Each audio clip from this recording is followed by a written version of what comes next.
Hi. Hi folks. Page 625 of In Search of Christian Freedom, the Challenge of Christian Freedom chapter. Ray has been musing upon the mental food, such as it is, that the Watchtower provides, and notes that it does not encourage independence of thought or personal responsibility. It actually includes and encourages dependence and perpetual dependence. And he then relates a letter received from a brother who wrote this about the same issue. I too have been in the truth for 48 years and have served with all my heart. Also I have suffered all the indignities and imprisonments most of us witnesses have that are of our age. Now to look at the organization we grew to love as uncaring and dispassionate is too traumatic. What bothers me even more is that I've known it for some time, but have harbored these sentiments privately. I do believe that fear to express my conscience has made me a lesser person than I was when I came into the truth. Because of that, I don't think I like myself. At least your book has forced me to come to grips with it. How vividly John brought to our attention that fear acts as a restraint. And while fear is present, we cannot exercise perfect love. And he references the text he's paraphrasing here, which is 1 John 4, verse 18. I believe that what he says has, in greater or lesser measure, been true of all of us, that we were all diminished in one way or another, in our free use of the mental powers God gave us, in our free expression of love, compassion, and mercy, in our being able to speak truth wherever needed and whatever the circumstance. Granted, not all are affected to the same extent. Some manage to retain a fair degree of personal integrity, to resist to some extent being pressured into a rigid mold.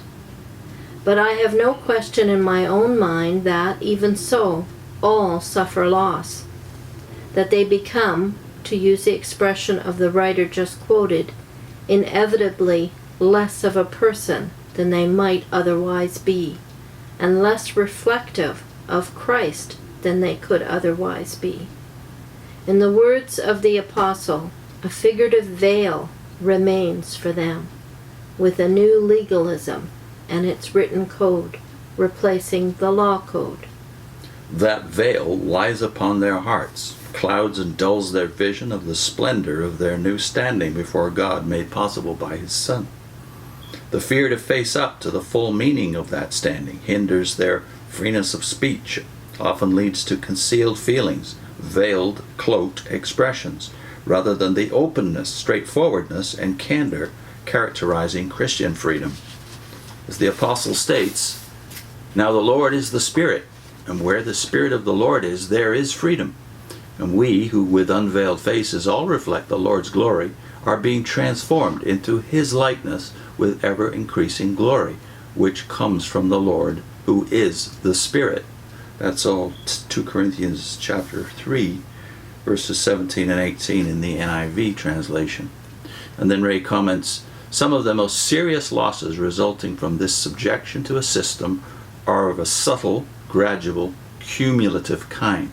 Others are not, and the effects of letting other people do one's thinking are more plainly evident. I think of a woman in the eastern U.S. whose husband came from a family whose members were among the earliest associates of the Watchtower organization in that area. He became a congregation overseer and was a pillar in the witness community. In middle age, he suddenly died. He had steadily put trust in the organization's assurances of the nearness of the end, and had not allowed material concerns to receive very serious importance. At his death, there remained essentially nothing with which his wife could support herself, and now in her 50s, she found herself obliged to seek employment, virtually as a matter of survival.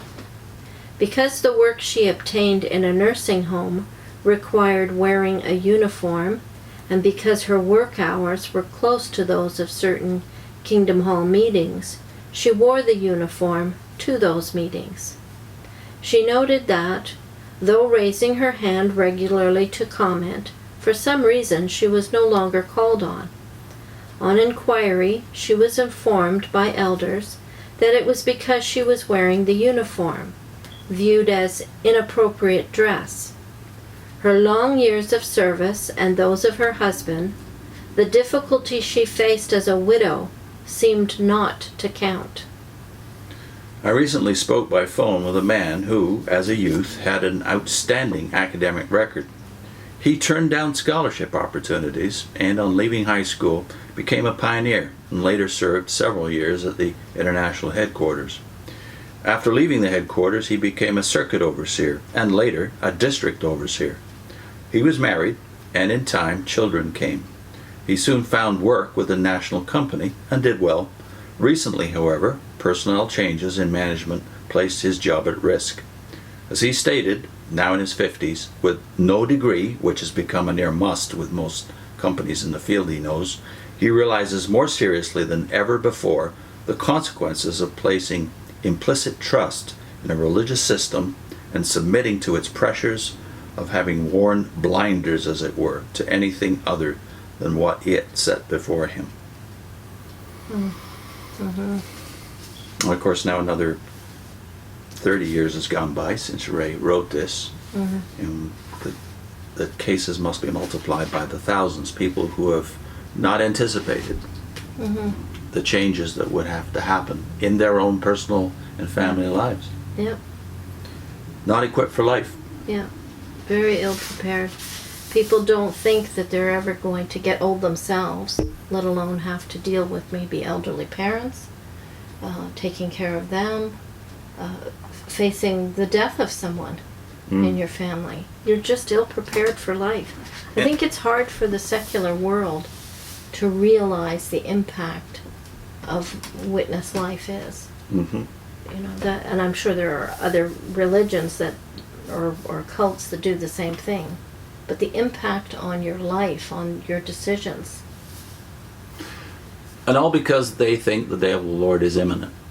The day of Jehovah is just ahead. So we have done videos on that, which we should put on your screen. Links to, well, that expression was definitely there in Thessalonians, let's say. So the Peace and Security series that we did, which is wrapped around that passage where Paul addresses the issue of what would be the appropriate response. What should we do if the day of the Lord is pending? And the advice he gives from a Jehovah's Witness standpoint is pretty surprising. So we'll put one of the links to chapter 4, where the developed thought is toward the peace and security proclamation, as you see it as a witness. What did Paul tell the congregation to do in the light of the fact that the day of the Lord was immediately pending? And also to the religion that God approves, according to the Apostle James anyway, the taking care of widows and orphans in their need. Keeping oneself without spot from the world is much different in James than it is if you're a Jehovah's Witness. So I put that link up too.